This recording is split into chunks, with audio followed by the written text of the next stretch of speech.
Citizens, it's that time. You are officially in the Alert Zone. Welcome to the Alert Zone TV. I'm the Wizard Uncle James. I would love for you to become an active citizen of the Alert Zone, and you already know how to do that.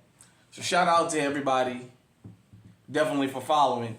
I got my high point, aka 50/50, aka you bet your life, chambered in 40 caliber, hard as a brick. I'm in a safe control environment, all that YouTube stuff, all that safety stuff. Got a couple rounds still in the mag. Got my Metro Arms bob cut, chambered in 45 ACP. You guys know this. I know it's not high dollar, but just one of my kind of my showpieces. It's clear for YouTube. Safe direction. The mag does have the hollows in it. You guys know I carry this gun most of the time when I'm in elegant mode, and I want something knocked down on me, And sometimes I carry just to carry, Anyhow. So, I wanted to talk to everybody about these encounters with law enforcement. And I really, really want everybody to watch this full episode or this full video and then pass it on, because it's something that needs to be discussed. And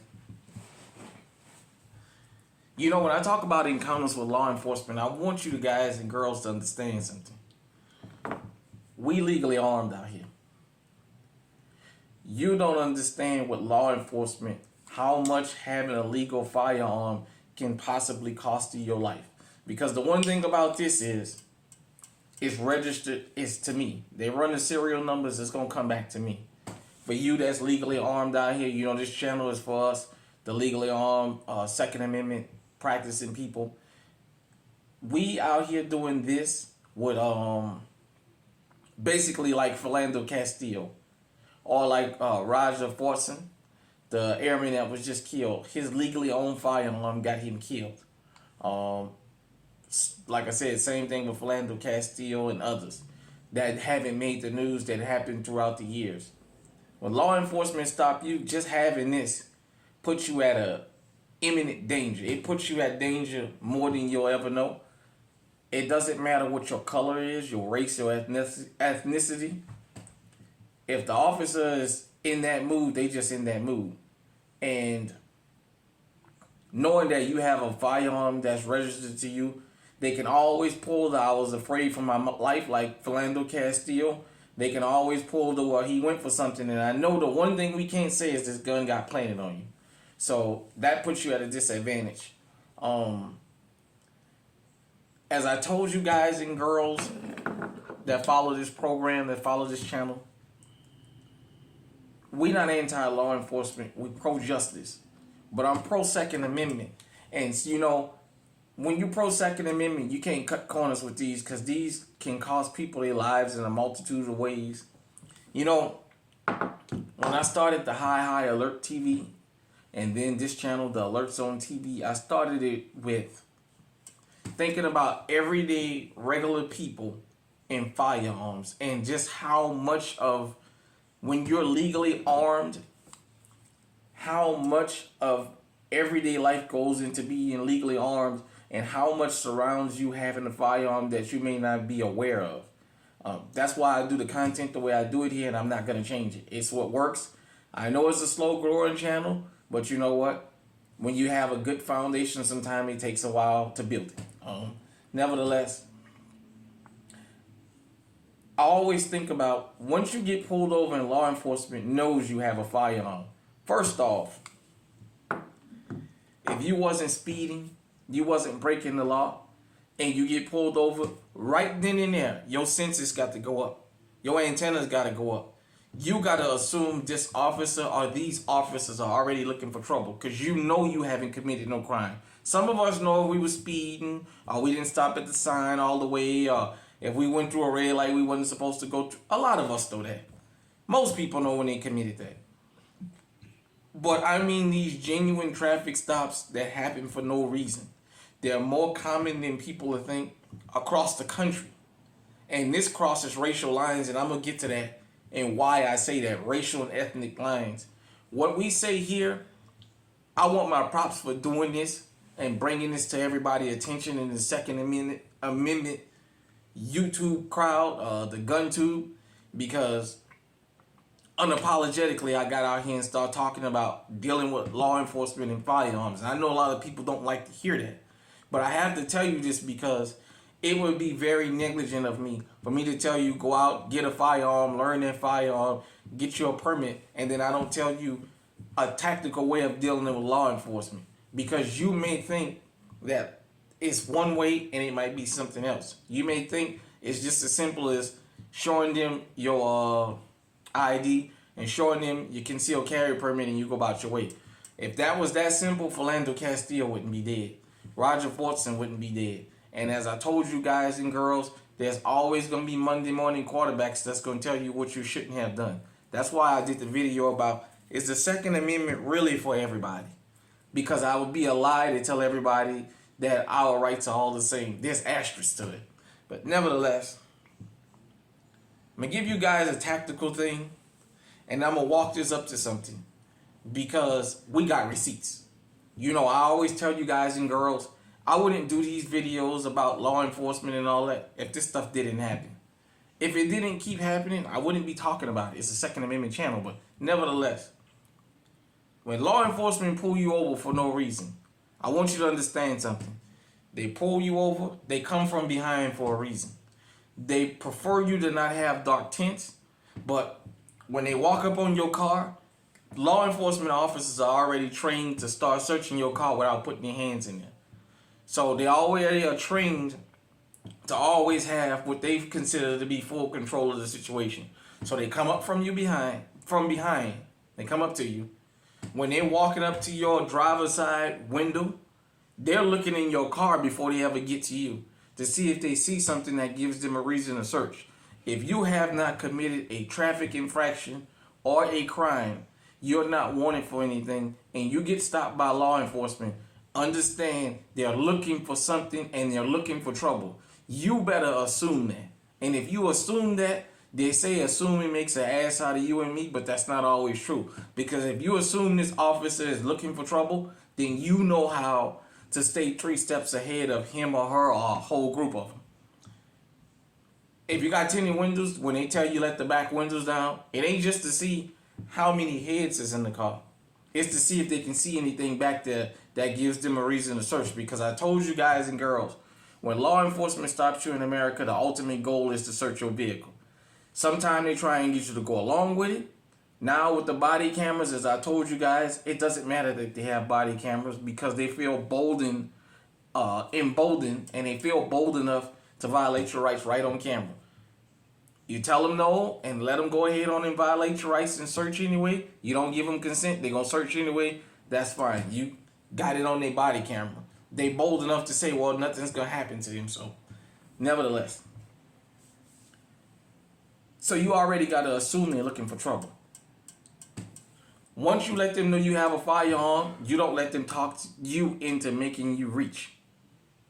You don't reach for nothing after that, because you got to assume they're looking for trouble. Now, I've always told you guys I was very honest about my upbringing and my dealings with law enforcement throughout my life. This is probably one of the only channels. I'm probably one of the only people that'll tell you right to your face. The Derrick Chauvins, the Lynn Davis, the Mark Furmans, the LA4, the other notorious cops. I got respect for them in the sense of at least they won't lie to me in my face. They may lie on me, but they're not going to lie to me on my face when they stop me. They're not going to play these little word games of, well, how you doing? Well, can I have your information, your driver's license, registration, insurance, where you coming from, where you going, you got anything illegal? So you have to watch the wording. Got anything illegal in the car? You're not supposed to have any guns, knives, or drugs. When they already said, do you have anything illegal, and they mention a gun, if you say you got a gun, they're already telling you in their mind a gun is illegal. They do what they're trained to do. So when they ask you all that, and then they play this little word game, if you say, yeah, I mind you searching because I haven't committed any crime, I don't feel comfortable with you searching, and you start telling them about your rights, and then they play their little shaming game. Well, if you wasn't hiding nothing, you let me search you, and then you detained. So they start escalating it because now they're frustrated. You don't let them search your vehicle. You haven't committed no crime. You have a right not to let them do that. But they get angry because you don't capitulate on the side of the road. So they start talking to you and talking to you. And once they see they can't shame you into it, then they tell you, well, you haven't committed a crime, but you're not free to leave. Because they know you're going to get angry. Then they bring K9 out. And I told you K9's hustle. They're going to walk them around the car. They'll always say the dog hit on the car. They'll make you get out. They'll search. They won't find nothing. And they won't even tell you I'm sorry. But that's the little game that they play. You're not a dog trainer. You don't know that. I'm telling you, I've watched these people do that. And I've had K9 officers tell me to my face boldly, yeah, we just make them bark. That's why we keep on. When they don't hit on the car, the first 2 or 3 times we keep on with them. And keep talking to them because you guys don't know what we tell them. And then they'll bark, and the next thing you know, we say, yeah, we got probable cause. That's how this works. So you have to be 3 or 4 steps ahead of them. But the inspiration for this particular episode or this particular video was about one Mr. Derrick Chauvin. You know what? I'm going to offend some people, but I don't care. I want my fucking props. Since I've been on YouTube with the other channel, this channel, anybody's channel that I have been gracious enough. Hold on. Sorry about that. But Derrick Chauvin, I want my props. I've called out back the badge, back the blue, and all that for a reason. I've consistently told you guys and girls in my experiences with law enforcement and coming from the hood, the road cops are the most honest, and they bold enough to tell you how they work. I always say something. When you back something, you gotta back the good with the bad. You can't blindly back something and then say, well, I don't back it only when it's not convenient. If you into the stop snitching on the streets, that's fine. When it's your family and your loved ones, you have to take it. Like you didn't talk when you seen it happen to somebody else and their loved ones, you got to take it. Same thing with back the badge. When they do good, you stick your chest out. When they get caught doing wrong, you got to take it. You can't say, no, we don't sanction that. It's either all or none. So that's just the way that works with that situation. But I had said when the George Floyd thing went down, when I actually saw the video, I had heard about it. And probably for 2 or 3 days, I wouldn't watch the video. When it very first happened, and then finally I decided to watch. I saw something different than most people. Everybody saw a heinous act. You know, there was a lot of white folks, Asians, Hispanic. Everybody was saying how horrendous it was. That's not what I was looking at. I was looking at the fact that his fellow officers was on guard. And he was confident enough to do this, kneel on this man, put his hand in his pocket, on camera, knowing he's being recorded. That told me he had done something like this before. I knew you don't get to be that bold in public as an officer, knowing you're being recorded, and don't flinch. So this tells me he had to commit a lot of heinous crimes as an officer and got away with it. And that turned out to be the case. Now, before I move any further, let me say this. There's a situation going on in the Middle East that I ain't siding with neither side. Because it was Palestinians that owned that Tops grocery store. I know that because I actually went there. It was Palestinian owners that called the police on George Floyd. That $20 bill, that counterfeit bill, never surfaced. If he had a counterfeit $20 bill, they would have presented it on TV. They never presented it because it didn't exist. Believe me. They love when they have evidence on a black man. I'm just going to say it like that. If they got something on you, believe me, they going to present it. When they don't got nothing on you, they don't. But I knew that this guy had to have had a history of this. Shout out to Tariq Nasheed, because he was the one I heard talking about this. And shout out to Drummer 1980. I did get his permission to go ahead and do this. I saw this last night. Well, I heard of it, and then I actually saw this morning. I'm sorry. You guys may not be able to see this. You see the picture of Derrick Chauvin. It's all over YouTube and Google and everything. After you've watched this video, you can go back and see. So it says this. Minneapolis to pay $8.9 million over Chauvin's actions before Floyd. Listen to this. The city of Minneapolis had to pay $7.5 million to John Pope Jr. in 2017, $1.375 million to Zoya Code in 2017, $9 million to the woman who got kneeled on right before George Floyd, Patty Day, kneeling on her neck. He did this in 2020. The death of George Floyd cost the Minneapolis department another $27 million. Chauvin sentenced to 21 years for murder of Floyd in 2022. He had 6 excessive force arrests between 2015 and 2020. He has 22 excessive force complaints in his 19-year career. Now, for those of you who don't know, before George Floyd, a couple years before, Derrick Chauvin got away with killing somebody. He shot somebody on duty. He was a part of one of the, you know how them police do their little police thing and shoot somebody down. These were the things that he was caught. We don't know how many crimes he committed that never got reported. I always tell you guys and girls, you don't know who's pulling you over. Now, the name George Floyd gets a lot of people angry. And I'm going to call some names. Candace Owens. Some of y'all who might visit this channel, y'all little rootin' boy, Tucker the Sucker Carlson, Laura Ingraham, Ben Shapiro, that bastard there ain't never met a black person that he actually likes. On top of everybody else who kept saying George Floyd committed a crime. Well, guess what? Derrick Chauvin has been doing this throughout his career. And it finally culminated with the death of George Floyd. Now, I looked up some of these people. He was doing this to white folks too. I told you guys and girls, when you back the badge and all that shit, that is like going along with stop snitching. When it comes back and it bites you in your ass, don't get mad, because that's a part of what you signed up for. You can't say you support law enforcement blindly, and then when they do this, you don't support them. Because you know what? Just like with the thugs in the neighborhood, when you let them go around killing and breaking in people's stuff and all that, it's only a matter of time before they're going to turn on you. They're going to cannibalize. That's just the way that goes. So, I just wanted to point that out about how this went. Hold 1 second.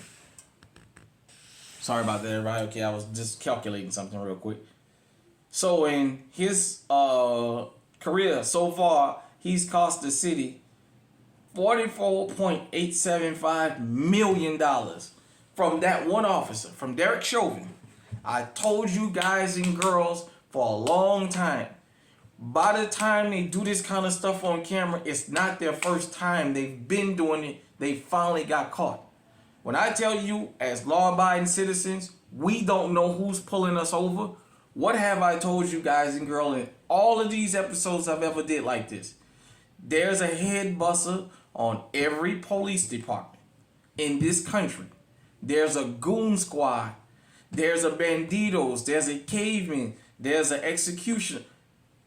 Every police department in this country has at least one rogue officer. And Derrick Chauvin was the Minneapolis head buster. He was the Minneapolis monster for 22 years. And finally, after the city and the country had to go up in flames, finally, they put a stop to him. And then all his fellow officers wrote a letter condemning him when they knew he had been doing this for years. You don't have people like this without it being systematic. I keep telling you, standard operating procedure across the country is, since the Patriot Act, we are always under surveillance. Anytime you pick up your cell phone, anytime you walk out of the house, you got cameras around you now. There's no such thing as having a conversation on the phone that's not being recorded no more because of the Patriot Act. We talk about communism and spying and all that. We live in a communist country, whether you like it or not. But, ladies and gentlemen, we got receipts. I noticed this tends to be one of those type of videos that when I post these, 2, 3, sometimes 4 or 5 people are unsubscribed from the channel because they don't want to hear about that. I'm telling you, when you get stopped with one of these, there could be a Derrick Chauvin standing there right there in front of you. Because there's still one on every department in this country. And some departments, unlike others, are riddled. Some departments is like that from the top to the bottom. You have to always be hyper vigilant.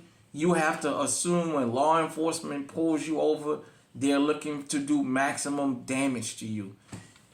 You are a prisoner of war when those lights come on. You are behind enemy lines. You conduct yourself as so. You give your name, you give your rank, your what have you, as they say in the military. But you give your name, you give your registration, driver license, registration, insurance. Period, point blank. You make that encounter with that officer or those officers as short as possible. I have had times where I wanted to flex my rights, but you know what? I was in a situation where I was standing down the barrel of 8 or 9 guns, literally, for driving down the street. The unwritten rules of driving while black, the 4 heads in the car law. For those of you who don't know, it's an unwritten rule that 4 heads in one car, which means a car occupied by 4 black men, especially if they look young, automatically that's a stop across the country. You get stopped and searched for doing that. That's one of the unwritten rules that they have. I know because I had to live my whole youth like that. So all I'm telling you is, don't put your safety and your life in the hands of these officers. Stay 2 or 3 steps ahead of them. If you're trying to assert your rights and it's getting to a point where it might get dangerous, it might get violent, I want you to think about this. Law enforcement got a whole government. They got a whole system that'll back them up. They're not going to jury trials no more because they're going to bench trials so the judges can get the charges thrown out.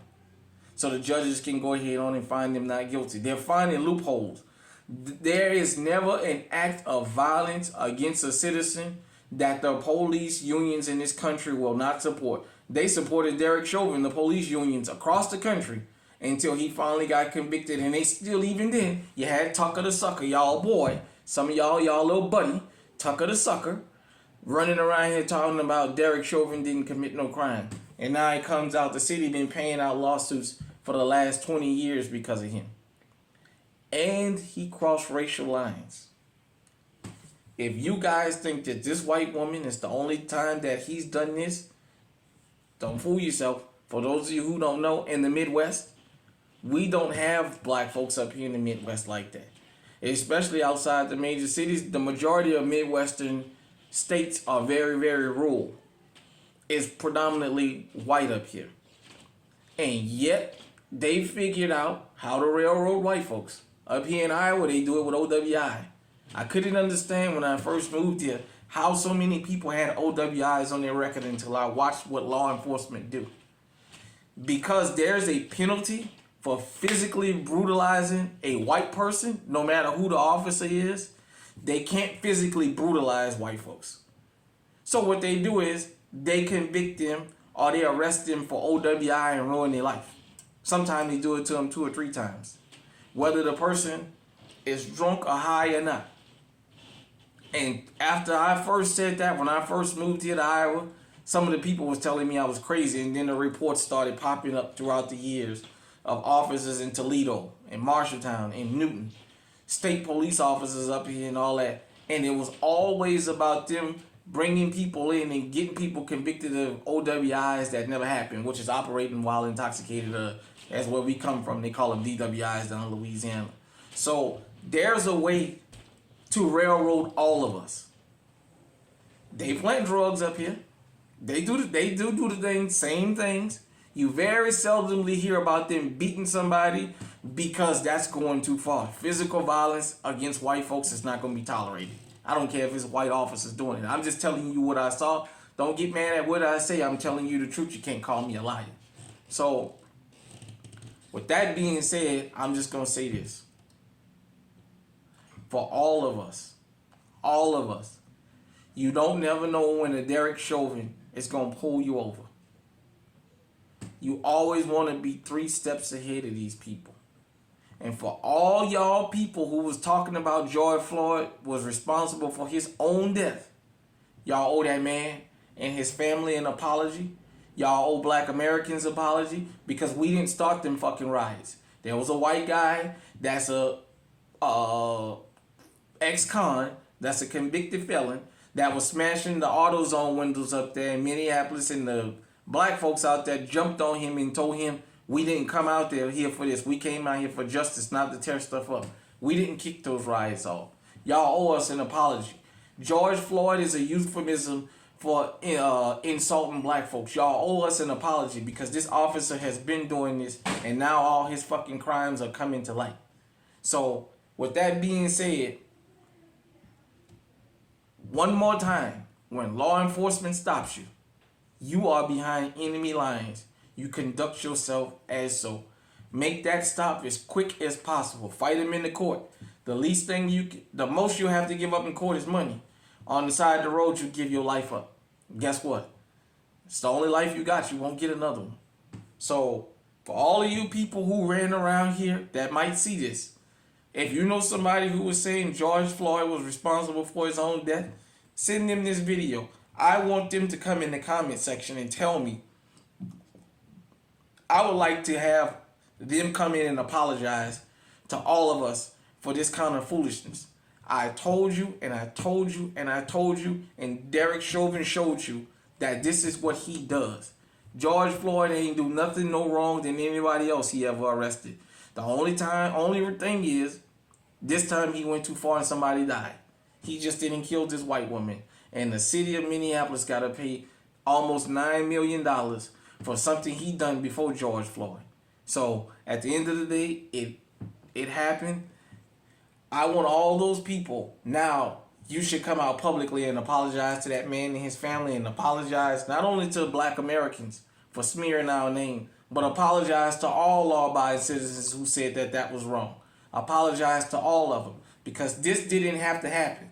If law enforcement would have did their fucking job 20 years ago, George Floyd never would have died. This man has been doing this. And as I said before I get off here, I'm going to say this again. These are just the crimes we know about. There's probably hundreds or thousands of crimes he's still connected to that we won't never ever know about. So hit me in the comment section and let me know what you think. Until next time, stay safe, stay armed. This has been Encounters with Law Enforcement.